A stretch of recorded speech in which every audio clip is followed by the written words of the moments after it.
to talk about the adjustment of status versus consular processing. Permanent residence, the green card status, is conferred either through issuance of an immigrant visa at a U.S. consulate abroad or through approval of adjustment of status application, Form I-485, by the USCIS in the U.S.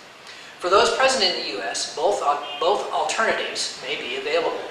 Foreign nationals going through the permanent residence process often find themselves trying to figure out which of the two alternatives is better for their case. This summary is for those applicants who have a choice. Advantages of the adjustment of status process over consular processing. With concurrent process available for both employment and family-based green cards, adjustment of status may be quicker than processing an immigrant visa at the consulate.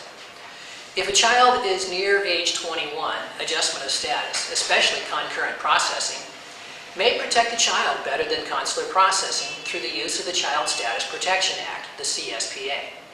The CSPA will freeze the child's age at the time of filing the adjustment of status application. Let's look at a case where this is used. John has been in the U.S. as an F1 student for the last 3 years. His father came to the U.S. several years before as a permanent resident. John's father will be sworn in as a U.S. citizen next week, only 1 month before John's 21st birthday. As soon as John's father has his certificate of naturalization, they are going to file an adjustment of status package for John. The filing of the I-130 and the 485 will freeze John's age at under 21 for immigration purposes, allowing him to immigrate as an immediate relative child, even after he turns 21. In employment-based cases, there is usually no interview with adjustment of status. There is always an interview in a consular process.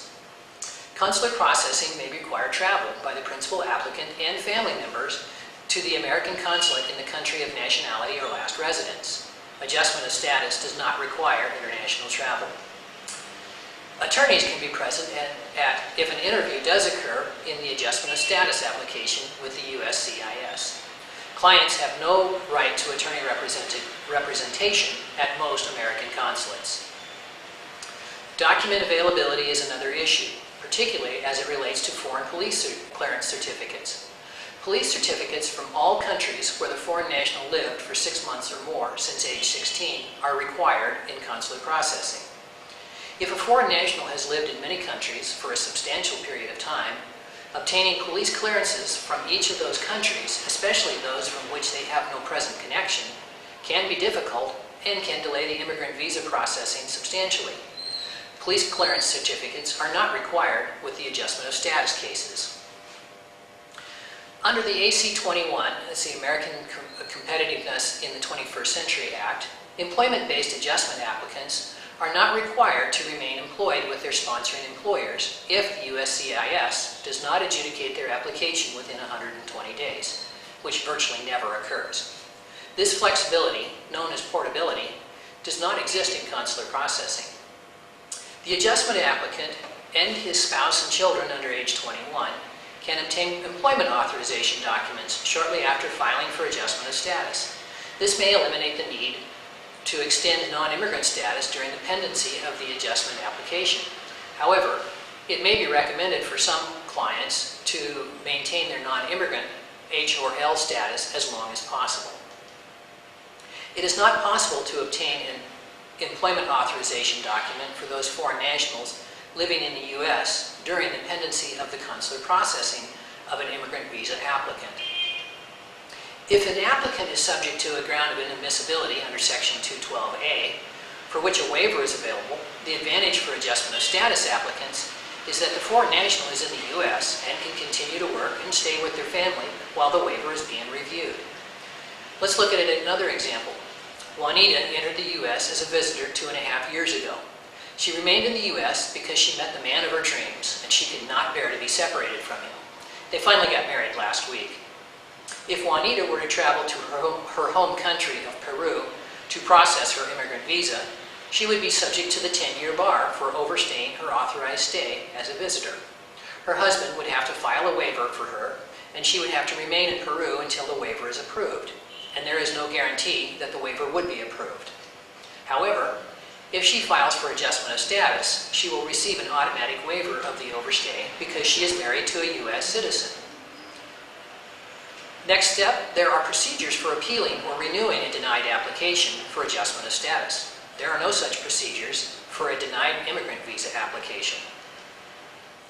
If there are USCIS delays in deciding an adjustment application, the foreign national is able to remain in the U.S. and continue working. If there are delays in the consular processing of an immigrant visa application following the interview, the foreign national may be stranded outside the U.S. until the problem is resolved. The filing of an adjustment of status application provides a status bridge between non-immigrant status and permanent residence. The preparation of an immigrant visa application at an American consulate abroad provides no status other than the non-immigrant status presently being maintained by the foreign national. To avoid incurring the 3- and 10-year bars, immigrant visa applicants in the U.S. must be vigilant to maintain an unexpired visa status. On balance, the safeguards attached to adjusting status in the U.S. frequently make it a more attractive option in obtaining U.S. permanent residence. Yet, with all the advantages of adjustment of status, there are times when it may be advantageous to process an immigrant visa at the consulate abroad. Let's look at the advantages of consular processing over adjustment of status. The greatest advantage has traditionally been timing. Traditionally, immigrant visa processing at the consulate would save an employment-based applicant 3 to 12 months, depending on the consulate involved and the USCIS office having jurisdiction over the adjustment of status application. However, given the increased delays in consular processing since September 11th, in many cases, consular processing may no longer offer any significant advantages in this respect. In addition, this advantage is neutralized where concurrent processing is utilized. Upon the filing of an adjustment of status application, the foreign national may have restrictions on travel outside the U.S. With the exception of aliens maintaining H or L status, adjustment applicants must file for and obtain advance parole travel permission to leave the U.S., or their applications will be deemed abandoned. Applicants applying for immigrant visas at the consulate, on the other hand, are able to travel without restriction, assuming they have valid visas for travel. However, many non-immigrants will be unable to travel in either case because of issues of immigrant intent on re-entry after leaving the U.S. An applicant for adjustment of status may need to maintain valid status during the pendency of the adjustment of status application. There is no such requirement for the immigrant visa applicant. However, if the immigrant visa applicant has 180 days of unlawful presence in the U.S., he or she will be subject to the 3-year bar to returning to the U.S., or a 10-year bar if she has had 1 year of unlawful presence. If the family, the applicant's spouse and children of the foreign national, are outside the U.S., it is often advantageous for the entire family to process their immigrant visa applications together at the American Consulate. Otherwise, the family must wait for the principal alien to complete the adjustment of status before they can start the immigrant visa process. Let's take a look at one other situation. This is one where consular processing is to the advantage of the foreign national spouse. Sheila, an Australian citizen, married her fiancé Murat, a U.S. citizen.